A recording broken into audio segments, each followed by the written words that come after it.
Au commencement, Dieu créa les cieux et la terre. La terre était informe et vide.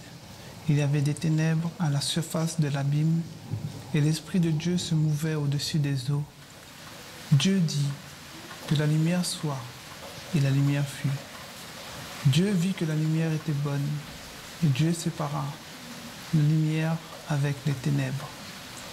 Dieu appela la lumière jour et il appela les ténèbres nuit. Ainsi, il y a eu un soir, il y a eu un matin, ce fut le premier jour. Dieu dit qu'il y ait une étendue entre les eaux et qu'elle sépare les eaux d'avec les eaux. Et Dieu fit l'étendue et sépara les eaux qui sont au-dessus de l'étendue d'avec les eaux qui sont au-dessus de l'étendue. Et cela fut ainsi. Dieu appela l'étendue ciel. Ainsi, il y a eu un soir et il y eut un matin. Ce fut le second jour. Dieu dit que les eaux qui sont au-dessus du ciel se rassemblent en un seul lieu et que le sec paraisse. Et cela fut ainsi.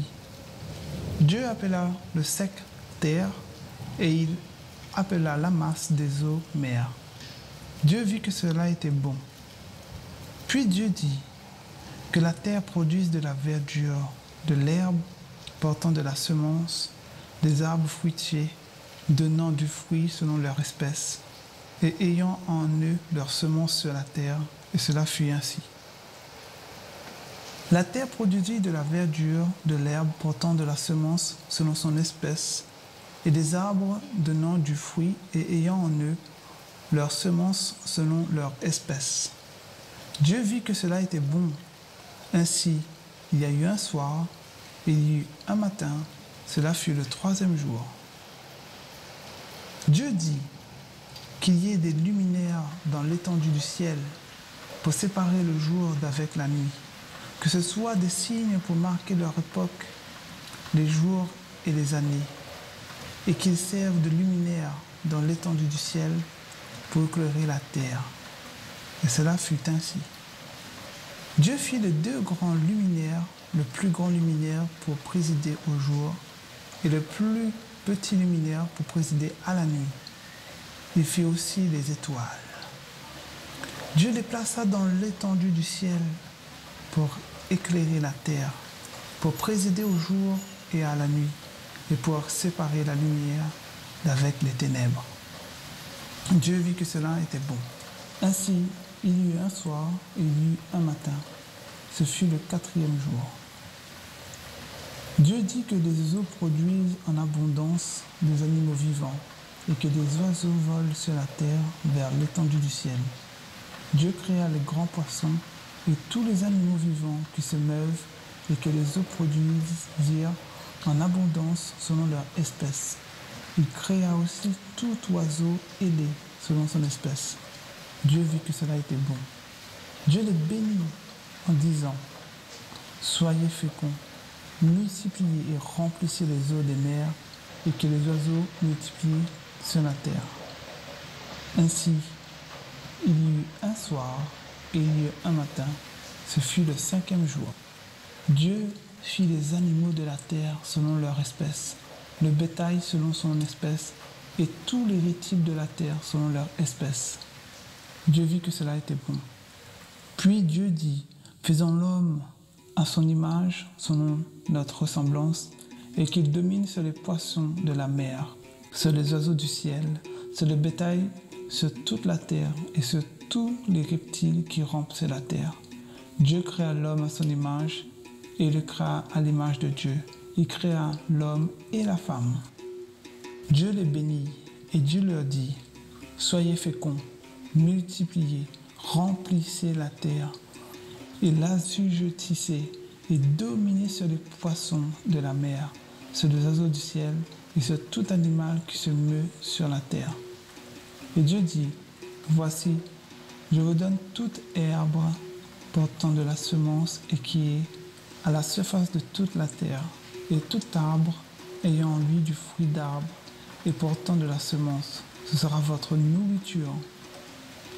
Et à tout animal de la terre, à tout oiseau du ciel, et à tout ce qui se meut sur la terre, et en soi un souffle de vie, je donne toute herbe verte pour nourriture, et cela fut ainsi. Dieu vit tout ce qu'il avait fait, et voici, cela était très bon.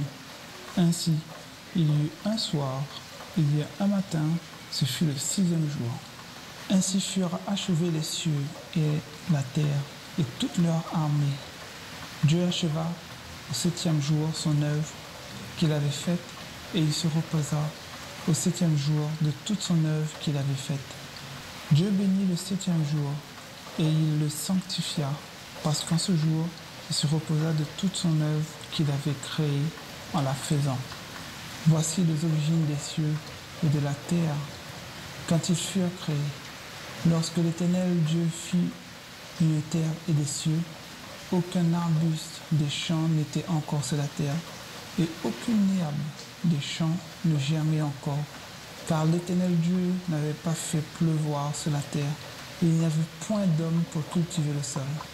Mais une vapeur s'éleva de la terre et arrosa toute la surface du sol. L'Éternel Dieu forma l'homme de la poussière de la terre. Il souffla dans ses narines un souffle de vie, et l'homme devint un être vivant. Puis l'Éternel Dieu planta un jardin en Éden, du côté de l'Orient, et il mit l'homme qu'il avait formé.